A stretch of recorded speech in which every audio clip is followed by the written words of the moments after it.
ഓം അഗത്തീശ്വരായ നമ. എല്ലാവർക്കും വണക്കം. ചില സ്ത്രീകള് നമ്മള് വീടിന്റെ അകത്തേക്ക് നടന്നു പോകുമ്പോൾ ചവിട്ടുന്ന ചവിട്ടികള്, ചവിട്ടി തേക്കുന്ന തുണികള്, ഇവയെല്ലാം കഴുകി കൊണ്ടുവന്ന് വീടിന്റെ മുൻവശത്തെ മതിലിലോ വേലിയിലോ അതുമല്ലെങ്കിൽ ഗേറ്റിലോ ഇട്ട് ഉണക്കുന്നത് കാണാറുണ്ട്. ഈ പ്രവൃത്തികൾ ചെയ്താൽ അലക്ഷ്മിയാണ്, മൂശേട്ടയാണ്, അശ്രീകരമാണെന്ന് പറയാറുണ്ട്. എന്തുകൊണ്ടാണ് ഇങ്ങനെ പറയുന്നത് എന്ന് നമുക്ക് നോക്കാം. ജ്യോതിഷപരമായി പറഞ്ഞാല് ചവിട്ടികള്, കൈക്കല തുണികള്, കൈക്കല എന്ന് പറഞ്ഞാല് വേസ്റ്റ് ഒക്കെ തുടക്കാൻ ഉപയോഗിക്കുന്ന തുണികളൊക്കെ ശനി എന്ന ഗ്രഹത്തിന്റെ ആധിപത്യത്തിലാണ് പറയാറ്. വസ്ത്രമായതുകൊണ്ട് ചന്ദ്രൻ, ശനി ചന്ദ്രൻ എന്ന് പറയേണ്ടി വരും ഇതിനെ. പ്രത്യേകിച്ച് വെള്ളത്തിൽ നനച്ചിടുമ്പോഴുള്ള അവസ്ഥയിൽ ഇത് ശനി ചന്ദ്രൻ എന്ന അവസ്ഥ വരും. ശനി ചന്ദ്രൻ എന്നാൽ പുനർപ്പു എന്ന് പറയും തമിഴില്. പുനർപ്പു ദോഷം എന്ന് പറയും. പുനർപ്പു ദോഷം ഉണ്ടാക്കുക എന്ന് പറഞ്ഞാൽ കാര്യതടസ്സം ഉണ്ടാക്കും. ദാരിദ്ര്യം, കഷ്ടപ്പാട്, വളർച്ചയില്ലായ്മ, ഒരു കാര്യം നടക്കാൻ പോകുന്നു എന്ന് നമുക്ക് തോന്നിയിട്ട് അവസാനത്തെ നിമിഷം ആ കാര്യം സ്റ്റോപ്പ് ആകും. ഇതൊക്കെയാണ് പുനർപ്പു ദോഷം ഉണ്ടായാലുണ്ടാവുന്ന വിളവുകൾ.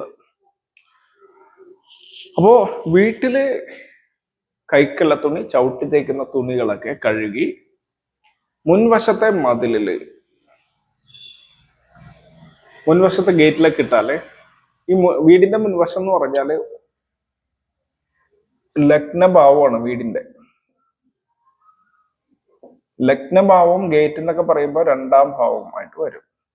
രണ്ടാം ഭാവം എന്ന് പറഞ്ഞാൽ പണസ്ഥാനം, കുടുംബസ്ഥാനം, പണസ്ഥാനമൊക്കെ. അപ്പൊ പണസ്ഥാനത്ത് കൊണ്ടുപോയി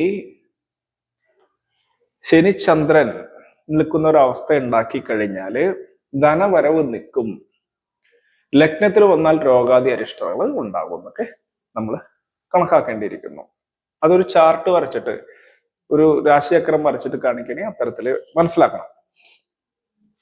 ഇനി കോമൺ ആയിട്ട് ആളുകളുടെ ലോജിക്കലി പറഞ്ഞ ഈ ചവിട്ടി തേക്കുന്ന സാധനമൊക്കെ കൊണ്ടുവന്ന് ഗേറ്റും അലക്കിട്ട് കഴിഞ്ഞാല് കാണുന്ന ആൾക്കാർക്ക് ഒരു അയ്യേ ഇതെന്ത് ഇങ്ങനെ ഇത്ര വൃത്തിയിട്ടില്ലാത്ത ആൾക്കാരാണോ എന്നൊക്കെ കുറച്ച് സ്റ്റാൻഡേർഡ് ഉള്ളവർക്ക് ചിന്തിക്കാനും അങ്ങോട്ട് കടന്നു വരാനൊരു ഇതും, പിന്നെ ഗേറ്റൊക്കെ ഇങ്ങനെ പിടിച്ച് തുറക്കണ്ടേ, ആ കാര്യങ്ങളെ കൂടുതൽ ശ്രദ്ധിക്കുന്നവർക്ക് അയ്യേ ഇതെന്താ ഇങ്ങനെയെന്നുള്ളൊരു ചിന്ത വരികയും അങ്ങനെ ചെയ്യുന്ന ആൾക്കാരോട് മനസ്സിലൊരു അവജ്ഞ വരികയൊക്കെ ചെയ്യും. അതുകൊണ്ട് അതത്ര നല്ല കാര്യമായിട്ട് എടുക്കത്തില്ല. അവർക്ക് കൂടുതൽ ഈ കുടുംബത്തിനോടുള്ള അടുപ്പം കുറയാനും സാധ്യതയുണ്ട്. എല്ലായ്പ്പോഴും ഇങ്ങനെ ആയിരിക്കണം എന്നില്ല, സാധ്യതകൾ മാത്രമാണ് പറഞ്ഞത്. അപ്പൊ അതുകൊണ്ട് തന്നെ ഈ പ്രവൃത്തികൾ ചെയ്യുന്നുണ്ടെങ്കിൽ ഒഴിവാക്കുക. വേറെ ഏതെങ്കിലും വശത്തോ അല്ലെങ്കിൽ അത് ഉണക്കാൻ തന്നെ ഒരു പ്രത്യേകം ഒരു കൈക്കല തുണി, ചവിട്ടി തേക്കുന്ന തുണി അലക്കി ഉണക്കാൻ വേണ്ടിയത് ഒരു പ്രത്യേക സ്ഥലം, ഒരു പ്രത്യേക അഴയ്ക്ക് ഉണ്ടാക്കിയിട്ട് ചെയ്യുന്നതായിരിക്കും ഏറ്റവും നല്ലതെന്നും കൂടി പറഞ്ഞുകൊണ്ട് നിർത്തുകയാണ്. എന്നൊക്കെ ഇത്രയുള്ള എല്ലാവർക്കും ഒരിക്കൽ കൂടി വണക്കം. ഓം അഗത്തീശ്വരായ നമഃ.